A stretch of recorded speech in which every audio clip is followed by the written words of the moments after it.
আপনি কি কখনো ভেবে দেখেছেন একই পরিশ্রম করেও একজন সফল হয় আর আরেকজন হয় না কেন? এটা কি শুধু পরিশ্রমের কমতি, নাকি এর পিছনে আরো কিছু আছে? আমার তো মনে হয় পরিশ্রম আমাদের দায়িত্ব, কিন্তু শেষ সিদ্ধান্তটা অনেকটাই নসিবের হাতে। তাই বলে নসিবের দোহাই দিয়েও বসে থাকা কিন্তু ঠিক নয়, কারণ চেষ্টা না করলে ভালো ফলের আশা করা যায় না। আমরা আমাদের সর্বোচ্চ চেষ্টা করব, আর ফলাফল আল্লাহর উপর ছেড়ে দিব।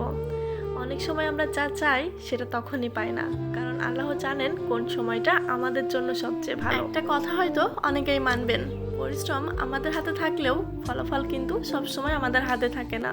আমরা সবাই জীবনে ভালো কিছু পাওয়ার আশা করি, ভালো কিছু পাওয়ার জন্য অনেকটা পরিশ্রমও করি।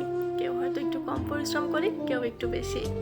দিনের পর দিন চেষ্টা করতে থাকি, নিজের স্বপ্নের জন্য লড়াই করি, কিন্তু তারপরও এমন অনেক সময় আসে যখন সব কিছু ঠিকঠাক করার পরও কাঙ্ক্ষিত ফলটা পায় না। এর মানে কিন্তু এই নয় যে আমাদের পরিশ্রমের কোনো মূল্য নেই, বরং পরিশ্রম আমাদের দায়িত্ব।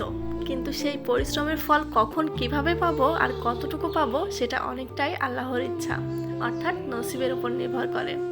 অনেক সময় দেখা যায় মানুষ অনেক কম পরিশ্রম করেও ভালো সুযোগ পেয়ে যায়, আবার কেউ অনেক বেশি কষ্ট করেও সফল হতে একটু বেশি সময় নেয়, আর ওই সময়টাই হয়তো আমাদের ধৈর্যের পরীক্ষা। অনেক বেশি পরিশ্রম করেও কাঙ্ক্ষিত ফল না পেয়ে আমরা ধৈর্যহারা হয়ে যাই। আল্লাহর উপর ভরসা রাখি বলেও ভরসা রাখতে পারি না, অনেক সময় অনেক বেশি ভেঙে পড়ি।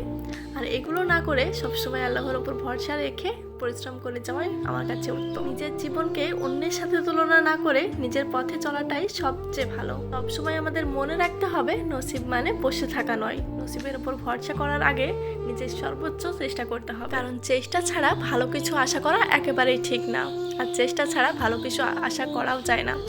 আবার চেষ্টা করার পরেও যদি ফল দেরিতে আসে, তখন হতাশ না হয়ে বিশ্বাস রাখতে হবে, হয়তো আল্লাহ আমাদের জন্য আরো ভালো কিছু ঠিক করে রেখেছেন। আর এই ভরসাটা মনের মধ্যে রেখেই আরো বেশি পরিশ্রম করতে হবে। সব সময় চেষ্টা করব আমাদের জীবনের শেষ পর্যন্ত, আর ফলাফল আল্লাহর হাতে ছেড়ে দিব। আমরা মানুষেরা পরিকল্পনা করি, কিন্তু সবচেয়ে সুন্দর পরিকল্পনা করেন আল্লাহ।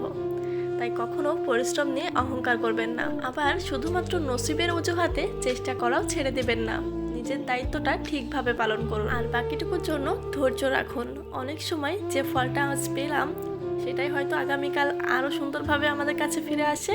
স্বপ্ন দেখা অবশ্যই ভালো, আর সেই স্বপ্নের জন্য আমাদের শেষ পর্যন্ত অনেক বেশি পরিশ্রম করতে হবে, কারণ আমাদের এটা সব সময় মনে রাখতে হবে যে পরিশ্রম আমাদের পরিচয় তৈরি করে, আর নসিব ঠিক করে দেয় সেই পরিচয়টা ঠিক কোন সময়ে সবার সামনে প্রকাশ পাবে। তাই কখনোই চেষ্টা থামাবেন না, আল্লাহর ওপর থেকে ভরসা হারাবেন না।